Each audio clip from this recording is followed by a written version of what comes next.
नमस्कार, मैं शिवम हूं। आप DSD न्यूज़ देख रहे हैं। हम आपको लगातार जो है खबरों से रूबरू करा रहे हैं, क्योंकि खबरें आ रही है। खबरें क्यों आ रही हैं? आज आपको पता है कि तीसरे और अंतिम चरण का चुनाव है बिहार विधानसभा का। इस वजह से जो पोलिंग परसेंटेज है वो हम आपको लगातार बता रहे हैं। 11 बजे हमने आपको आंकड़ा बताया था कि 11 बजे तक जो आंकड़ा आया था वो 35% के लगभग था। उसके बाद जो आंकड़ा हमने आपको दिया 3 बजे के लगभग, वहाँ 46% का लगभग आंकड़ा था। 46% की वोटिंग हो चुकी थी। अब जो कुछ नया आंकड़ा आ रहा है उसके बारे में हम जानकारी देंगे। हमारे साथ देवाशीष जी हैं। क्या कुछ नया आंकड़ा निकल के आ रहा है? 5 बजे तक की जो वोटिंग हुई है, किस तरह की वोटिंग हुई है? बिल्कुल, देखिए शिवम कि जिस तरह से लगातार हम अपने दर्शकों को तमाम जब हर घंटे में परसेंटेज जितना वोटिंग का हो रहा है, 15 जिलों के 78 विधानसभा क्षेत्र पर आज जो है वो मतदान हो रहा है। अब बस मतदान के चंद ही कुछ मिनट बचे हुए हैं। लगातार पल पल की अपडेट हम अपने दर्शकों को दे रहे हैं और अब अंतिम समय में हम आपको बता दें कि 5 बजे तक के क्या कुछ परसेंटेज है तमाम जिलावार, उसकी जानकारी हम आपको दे देते हैं शिवम। तो हम आपको बता दें कि 5 बजे तक जो कि परसेंटेज के हिसाब से बात कर लें तो 54.06% मतदान अब तक हो चुके हैं। विधानसभा जो सीटें हैं उस पर सिलसिलेवार जिले के हिसाब से हम आपको जानकारी दे दें शिवम अपने दर्शकों को। पश्चिमी चंपारण से पहले शुरुआत करते हैं तो पश्चिमी चंपारण में 52.08% मतदान हो चुके हैं। पूर्वी चंपारण की हम बात कर लें तो पूर्वी चंपारण में 54.78% मतदान अब तक हो चुके हैं। सीतामढ़ी की बात कर लें तो सीतामढ़ी में 52.27% मतदान अब तक हो चुके हैं। मधुबनी में 54.87% मतदान शिवम अब तक हो चुके हैं। सुपौल का रुख कर लेते हैं। सुपौल में अब तक जो है वो 57.90% मतदान हो चुके हैं। अररिया का जिक्र करते हैं तो अररिया में हम आपको बता दें कि 50.90% मतदान जो है वो अब तक हो चुके हैं। किशनगंज का रुख कर लेते हैं। किशनगंज में 59.77% मतदान अब तक हो चुके हैं।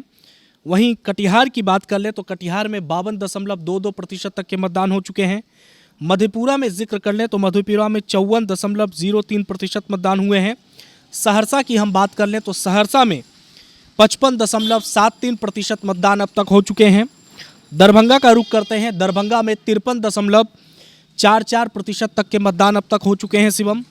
वहीं मुजफ्फरपुर में 54.54% मतदान अब तक हो चुके हैं। वैशाली में 49.97% मतदान हो चुके हैं। वैशाली में 49 हमने बता दिया। समस्तीपुर में 52.76% मतदान हो चुके हैं। अगर हम सबसे ज़्यादा प्रतिशत मतदान की बात कर लें तो सहरसा इसमें आगे है। 55.73% मतदान अब तक हो चुके हैं।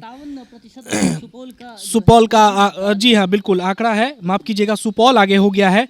सुपौल में 57.90% मतदान हो चुके हैं।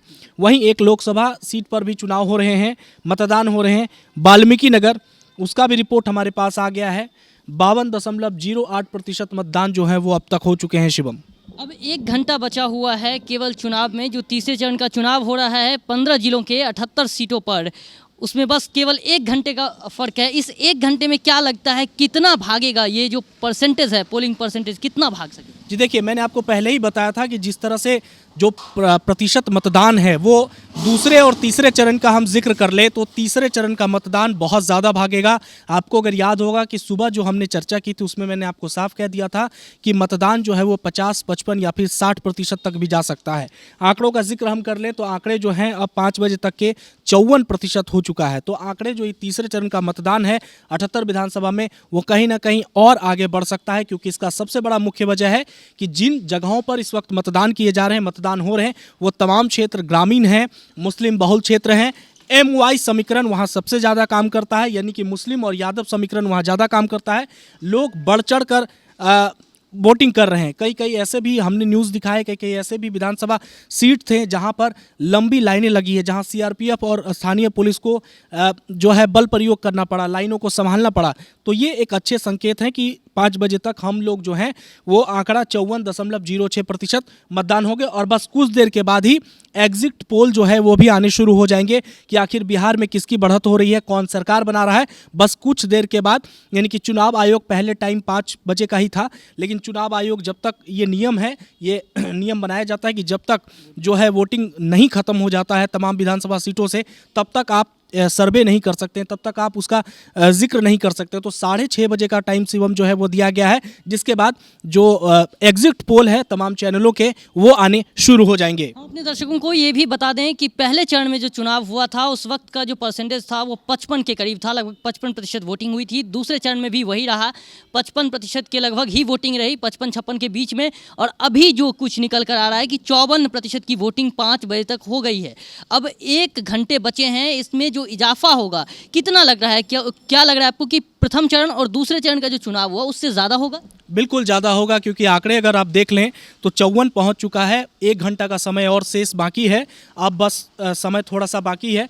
तो इसमें आंकड़े जो है वो कहीं ना कहीं आगे बढ़ते बिल्कुल जरूर दिख रहे हैं शिवम। क्योंकि आपने जिक्र किया एमओआई समीकरण का, एमओआई समीकरण हर जगह हावी होता है, लेकिन चूंकि मिथिलांचल और कोसी का एरिया है, जहाँ पे अगर हम मिथिलांचल की बात करें तो 18 ऐसे मतलब इलाके हैं जहाँ पे बोला जा सकता है, और 19 ऐसे कोसी में ऐसे क्षेत्र है जो मुस्लिम बहुल इलाके हैं।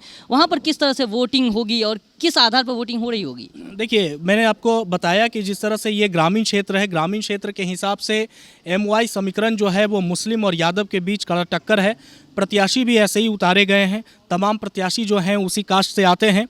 महिलाएं जो हैं इस बार बढ़ चढ़ कर हिस्सा ले रही हैं, मतदान कर रही है कतारों में, जिस तरह से आप देख सकते हैं मतदान केंद्र के बाहर में लंबी कतारें लगी हैं। तो मैं फिर से आपको अपने दर्शकों को एक और आंकड़ा बता दूं कि अभी जिस तरह से जो परसेंटेज है उसमें 2, 4 या 5% और बढ़ सकते हैं शिवम। अभी कुछ और आंकड़ा बढ़ेगा, हम आपको वो भी बताएंगे। तब तक के लिए आप जुड़े रहिए DSD न्यूज़ के साथ, आपको हम हर एक खबर से रूबरू कराते रहेंगे। धन्यवाद।